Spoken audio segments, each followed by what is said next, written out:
Welcome to episode 2 of the Mile 62 podcast. I'm your host, Richard Elkins, coming to you from Austin, Texas. We cover all things trail and ultra running in the southern United States. Episode 2 is a race recap of the Habanero 100, which took place on August 17th, this past weekend. The event is held in Cat Springs, Texas, on the beautiful 7IL Ranch, which is a horse ranch. This ranch is about an hour's drive from Houston, and it's about 2-hour drive from Austin, where I live. The race offers a 10K, 30K, a 50K, and a 100K. And then the course is a 6.2 mile loop, a 10K loop. The loop is a lollipop in design, whereas you run out about a half a mile through some very sandy section. The sand is probably 3-4 inches deep, which they had put in place on the trails to support the horseback riding out there. But as a runner, it becomes very challenging. Then once you get to the first aid station is a self-service aid station. It has ice and water, and if you need, it's a nice setup so that if you do need it, you can get some ice. If not, you just keep going because you just left the start finish not too long ago.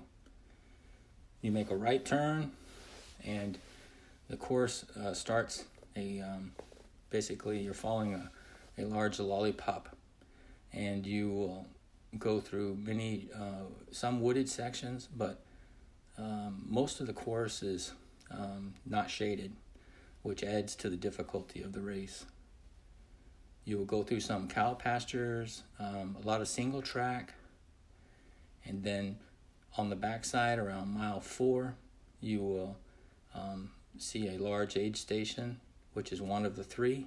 At that aid station, it's a full-service aid station. Trail Racing Over Texas races have Hammer products. So Hammer Nutrition, they have gels, hind mix, so that it's pre-made. You just fill your bottles, or they have the tablets where you can prepare them yourself. They also supply Gatorade, which I like to use. And the event is sponsored by Red Bull. So at 2 of the aid stations, they have both types of Red Bull. They have sugar-free and sugar-loaded. Those come in real handy at night.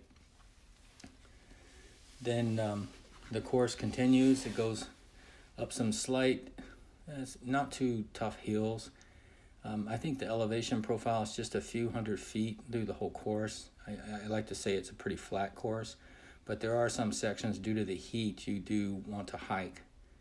And then it goes down around a pond, and then hits a few more sandy sections, and then I would say about a half a mile worth of sand. The sand is pretty thick. I definitely recommend using gaiters in this race. If you don't, you're going to have a lot of issues, because in this race, you're going to have the biggest challenge is chafing. Chafing because of the high humidity and the heat. Gaiters will keep out the rocks and sand through the big deep sections.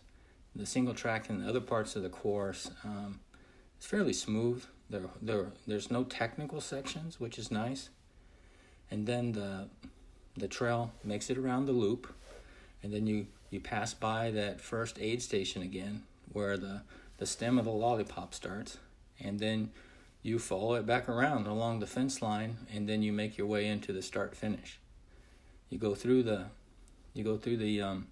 start finish area, and then you go back out the same way you came back in. This race I consider a master's level ultra race. Why do I consider it that? Most people say a master's level ultra is something like Hard Rock or Cruel Jewel, where there's 30,000 feet of climbing.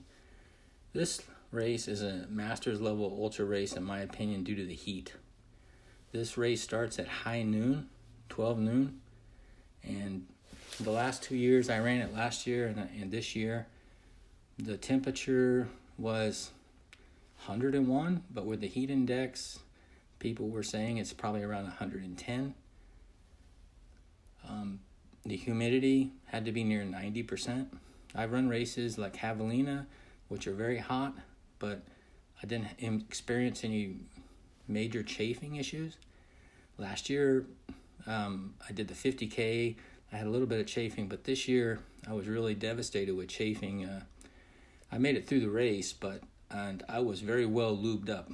I used Vaseline and squirrel's nut butter, and I lubed up several times during the day and night, and I still experienced serious chafing, my inner thighs, in my my rear, under my arms, and I would say probably most of the people that DNF'd were not due to dehydration issues. It was due to extreme chafing.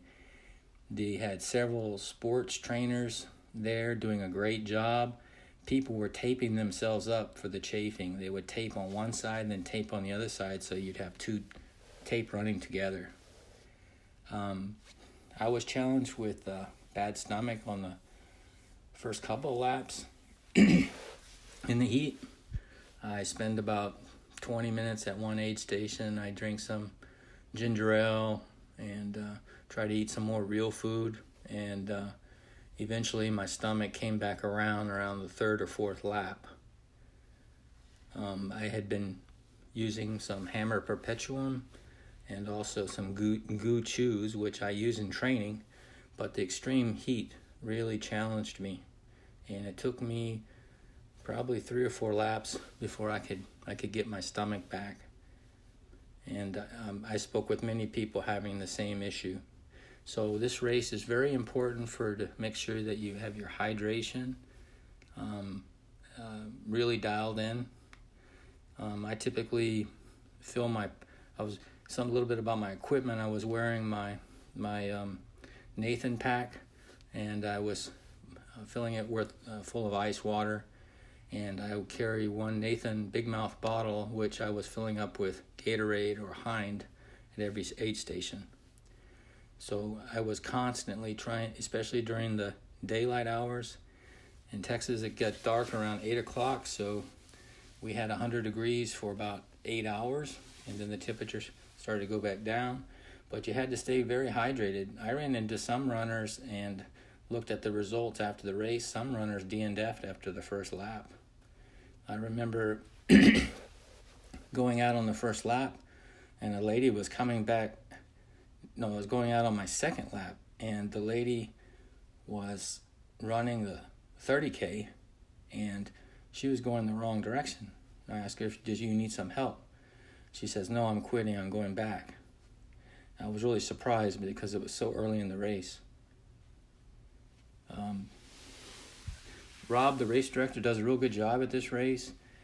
He sends out several emails ahead of time explaining how to get prepared, what usually happens during the race. So it's no surprises to the runners how to be prepared. And then at the when we were checking in, the volunteers had us sign some forms and explained, the situation and the risks due to dehydration and the extreme heat. And then around 11:30, Rob went over it again. But however, there were still a lot of runners not prepared for the extreme heat, and that's the reason for the large amount of DNFs. When you get out to Cat Springs, first thing you do is you check in. Like I said, you sign some forms. You need to pay $10 to the 7IL Ranch, and then you get your packet, and then you get ready for the race starting at 12. I recommend getting there at least 2 hours ahead of time. This race this year had 650 runners. It's a very big race, and it takes time to get your packet and packet pickup. There's usually a pretty long queue, people checking in and getting their stuff. Then you want to get prepared and get out to the starting line.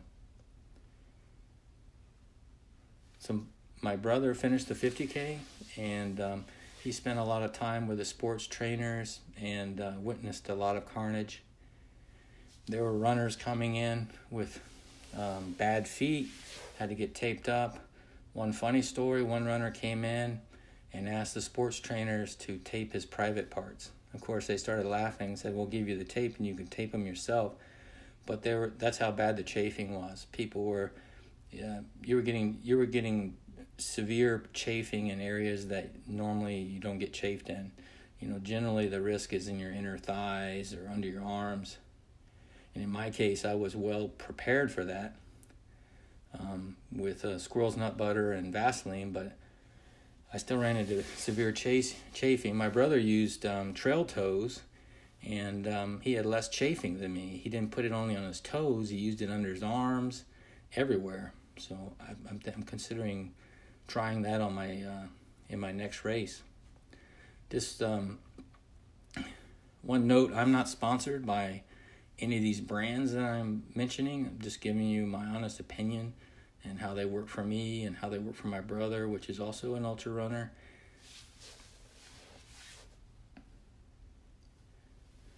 That's it for the race cap. I appreciate you listening to my podcast. We will have a podcast about every week, mostly race reports, but I plan to interview some mid-pack and back-of-the-pack runners, and on occasion some elite runners, and then discuss some new equipment, maybe have some equipment reviews.